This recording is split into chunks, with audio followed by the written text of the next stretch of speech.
a favorite story from the Old Testament because it is fun and profound. I'm constrained to remind you that we hear a word of God, we hear a truth through these old stories as parable, as metaphor. God spoke to Moses and said, "Send out men, one from each tribe, to reconnoiter the land of Canaan, which I am giving to the Israelites. Each of them is to be a leading man of the tribe." So Moses sent them to reconnoiter the land of Canaan. "Go up to the Negeb," he said, "then go to the highlands. See what sort of country it is and what sort of people the inhabitants are, whether they are strong or weak, few or many, what sort of land they live on, whether it is good or poor, what sort of towns they live in, whether they are open or fortified. Be bold and bring back some of the country's goods." Well, Moses and his people have finally made their break for it. In one harrowing and bloody night, they run from the work camps of the Egyptian dictatorship with little more than the clothes on their back. Almost stymied at the shores of the Reed Sea, the waters mysteriously part and then return to swamp the pursuing armies. So here they are, free at last from the misery and humiliation, the sweat and agony of the gulags of Tutankhamun. Standing on the edge of the Arabian desert, wondering what next. Tyranny behind them, absolute wilderness to the south and east, and to the north, unknown and surely hostile people. If we take the numbers in the story seriously, which we don't, Moses is now faced with having to feed 2 to 3 million mouths a day. I got an email this week which related to me that the U.S. Army Quartermaster General has calculated that Moses would have had to have 15,000 tons of food every day. 2 freight trains a mile long, 4,000 tons of wood each day to cook the food, and a freight train 1,800 miles long holding 11 million gallons of water if they were to survive. Now that's an example of the courage of hope against reality if I ever heard of one. But Moses' reasoning is inspired. We're not going back, and we don't want to spend the rest of our days eating desert sand. So about a year out into the desert, they arrive at a little oasis called Kadesh Barnea, just south of what is now the country of Israel. And he says to them, "We will send spies, 12 men good and true, one from each tribe, north, to explore the country. What kind of land, productive or worthless? What kind of cities, fortified or friendly? What kind of people, hospitable or hostile?" Standing joke in Israel today that if only Moses had taken a second look at the desert to the south and west with all its barren sand dunes, had turned in that direction instead of north, today the Jews would be sitting on top of the largest oil reserves in the world. So the 12 spies set off and spend 40 days wandering around the country of the Canaanites, taking it all in, preparing their reports for Congress. When they return, the whole community gathers to hear the news. Again, if we were to take the old story literally, that would mean 600,000 men over the age of 20 gathered in the middle of the desert, not a PA system in sight. 10 of the 12 file the majority report, and it's quite simple and to the point. The country is good, all right. It is, in a way, a place of milk and honey, but the towns are huge and well fortified, and the people are monsters. Every man we saw was a giant. We felt like grasshoppers among them. Now, what's going on here? Well, you have to know something to understand what's going on here. There were no giants. Oh, maybe a few stray Goliaths. Scholars do tell us that there's one tribe descended from a fellow named Anak who were unusually tall, but most of the people who lived there were just plain ordinary garden variety Canaanites. And you know what they're like. But as these 10 fellows had wandered around that land, began to contemplate what it would take to invade and conquer, the risks and dangers, they got cold feet, broke out in a constant sweat, and the enemy began to grow from 6 feet to 7 feet tall to 8 feet tall to 9 feet tall. So the first word of this old story is this: it is fear, not hope, that distorts reality. Turns reasonable challenges into formidable giants, turns ordinary garden variety troubles, however painful, into terrors. You You see, fear is unable to be objective about what we face in life. Fear always exaggerates the size of the opponent, makes giants out of the struggles and challenges, reduces us to feeling like grasshoppers. Which may be why this old story sees fear, even more than sin, as the real problem in life. Why over and over again it shouts, "Do not be afraid." By the way, the most characteristic words of Jesus our Lord. Because fear causes us to distort reality, to overestimate what we're up against in life. I think even a little reflection on your own experience makes this word obvious, transparently true. Think for a moment of the last challenge that did strike a little bit of terror in your heart. Mounted the tension and anxiety, whether a great dinner party or a big deal or a career move or marital troubles or cardiac surgery. You really hated to face it. You would have given anything to get out of it, absorbed your every waking moment. It robbed you of sleep at night. It destroyed your capacity to enjoy the days. Now that's back there 6 months, how does it look? Now that it's over and behind you, hasn't the whole thing shrunk a bit, a little bit? What do you make giants out of? Oh, I think many things, especially for the young. Rejection is a huge giant. Not just the young, of course. Strange how we worry and fret about the negative attitude of one solitary human being that we have to deal with. 100 others may love us and think we're the greatest thing on wheels, but there's this one person that we have to confront tomorrow, nasty, difficult, evasive, dishonest, hurtful, arrogant. Maybe even someone close to us. How big is he? How big is she in our heads? What kind of giant there in our minds? Now come on, you know she's not that big, or he. There are 1,000 other people out there more important, so who needs her? Him. A young person came to the Wednesday night youth dinner some years ago for the very first time. I learned all this from her mother. The first person she came near sailed right by her, didn't even say hello. The girl broke out in tears, turned around, went home, never came back, never would come back. She told her mother that none of the kids at Kenilworth Union Church liked her. Giant. I finally ran down the young girl who had snubbed her later, and she explained, somewhat embarrassed, that she was running fast to the washroom. One young man had been dating this certain girl for months, became a little fond of her, and she of him in fact, but he had a hard time believing that it might be true. So afraid that she would say no, he was paralyzed at the thought of ever popping the question, so afraid of what she might say. Then his mother invited the girl for dinner. The whole family was there, including an aunt and uncle from out of town. The next day, Sam asked his girl timidly what she thought of his family, especially the aunt and uncle who were favorites of his. She said, "Oh, I like them very much." Sam said, "They like you very much too. In fact, they asked me when we were getting married. What shall I tell them?"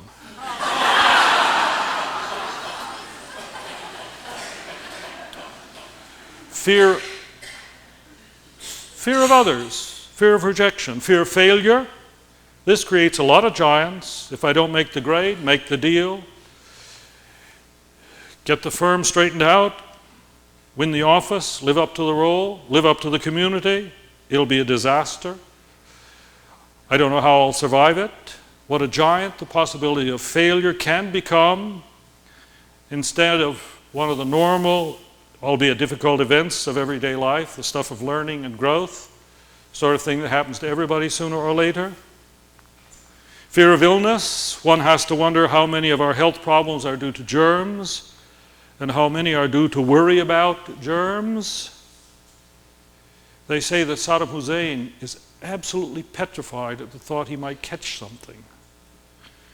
We say to one another, "I'm worried sick about you." We can, in fact, worry ourselves sick.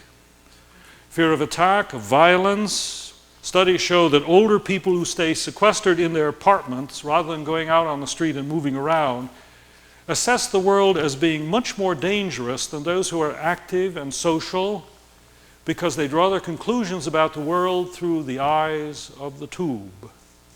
Well, in any case, that's what they did, those anonymous 10. They built giants in their heads that set them running, Fear distorts reality. But there were two others who didn't see it that way at all. Strangely, they filed a minority report, and there's a message there too. Majorities are seldom worth much when it comes to getting things done. Give me a committed minority any day. They filed a minority report, and we know their names: Caleb and Joshua. The fearful remain anonymous, lost in the mists of history. Not one of you knows their names. But they always do, don't they? Who wants to know who the cowards were? But Joshua and Caleb adorn the sides of all the tourist vehicles in Israel today, carrying a pole with a bunch of grapes hanging between them. They filed a minority report. They didn't deny the challenge. It would not be easy. There would be struggle, shaking knees, blood, sweat, toil, and tears. But there would be something else also with them there. Let me give you their words verbatim. Do not be afraid of the people of this land. We shall gobble them up. The first word of our story is the word that fear distorts. The second word is this: hope is the courage to dream of possibilities that are not self-evident. Hope is never content just with today and the way things are. It always sees possibilities beyond. Faith is able to imagine something more, something other than the present. Do not be afraid of the people of this land. We shall gobble them up. Oh, how does he know that? Because he can see it happening in his head. My dad had a dream. The dream of an automobile agency. So with his good Baptist faith in the future, he opened an agency in 1938 on a shoestring at the height of the Depression, and 3 years before the war shut down all automobile production. Ridiculous dream, but he hung in there, he stayed with it, and among other things, many other things, he sent his son to a private college and seminary and provided you with a minister who stands up here today. All because he would not let go of a dream. My mother once said he hoped until he died. I suggest if we lack anything as a people today, it is the capacity or willingness better to believe that the future can be better, more prosperous, more peaceful, more exciting even, more filled with good. We're entirely too edgy, too anxious, too cynical, too lacking in hope. And like way back in Moses' day, the fantasy, the hope, the dream is about real stuff, food in people's mouths, a better and more secure future, a more united nation. You know, if we read the New Testament without reading the Old, we run the danger of becoming so spiritual that we're of no earthly good. Our country was built by people who believed in heaven, to be sure, but they dreamed about new possibilities on earth, new land, new homes, new concrete futures for themselves and their kids. Dr. Martin Seligman, professor of psychology at the University of Pennsylvania, has a new volume out entitled Authentic Happiness. I commend it to you. Dr. Seligman does not speculate or spin. He does careful empirical studies of what makes for a truly happy life. And he comes up with some very interesting conclusions. For example, when it comes to marriage, the bigger the illusion, the fantasy, the happier and more stable the relationship. Satisfied couples see virtues in their partners that are not seen at all by any of their friends. The happiest couples look on the bright side of the relationship, focusing on strengths rather than weaknesses. They are nimble users of the important yes but technique. Positive illusions are self-fulfilling because the idealized partners actually try to live up to them. You see, so-called illusions or fantasies are the stuff of faith and hope. A hoping faith enables us to even imagine out at the edges, moving mountains. Says Jesus, if you have faith, you can say to this mountain, go jump in the lake, and it'll do it. He exaggerates, of course. Well, maybe. But if he does, perhaps it's because our fears always exaggerate in the other direction, in the direction of doubt and skepticism and cowardice. Seeing giants where only midgets abound. And finally, hope in dreaming a better future fortifies us today. Do not be afraid of the people of this land. We will gobble them up. The Lord is with us. Faith reminds us that with God, we're always bigger than what we're up against. The experience of God's presence in our lives is always the experience that when we're up against the giant, at the last minute, perhaps not a minute before, we're given a strength that enables us to hang in there and survive. Dietrich Bonhoeffer could write from a Nazi prison in 1944 with the world falling down around him, the bombs falling outside. I believe that God gives us all the strength we need to help us resist in all times of distress and terror. He never gives it in advance, lest we should rely on ourselves. A hope such as this should allay all our fears for the future. One man writes, I've lost his name, and I'm sorry for that, but he writes, it was a hot July afternoon in 1968 when the pediatrician who had cared for my little daughter all her life called me at the office and asked that I meet him at the hospital at 4 that afternoon. When I got there, he introduced me to a hematologist, and the two of them gently told me that my daughter had leukemia. I sat down stunned. We talked some more, and then I went out and sat by myself in the hospital lobby in a state of utter shock and disbelief. I remember thinking, I don't believe I can stand to see this little one suffer the way I know she may. I also remember thinking that I do not believe I can survive if she doesn't live. Well, that was the beginning of an 18-month drama that had even worse moments in it than what I experienced that afternoon. But the truth of the matter is this: the crisis did bring its own special strengths with it. Looking ahead, I would say, I do not think I can stand it. Looking back, I would say, I do not know how we were able to survive. But the truth is, we did. And we did it in part because of the same reality present in the old biblical story. I and my daughter and the members of my family were met in the worst times by energies that we knew nothing of ahead of time, nor could we really explain afterward. All I know is the Lord did provide as He promised, and coming to trust in that is enormously encouraging to me as I face the future. Don't be afraid of the giants. We shall gobble them up. God is with us. And then there's one final word that is equally important. Caleb said to the people, let's march. Hope is not a noun, it's a verb. English teachers. Hope, that is not wishful thinking. It is action.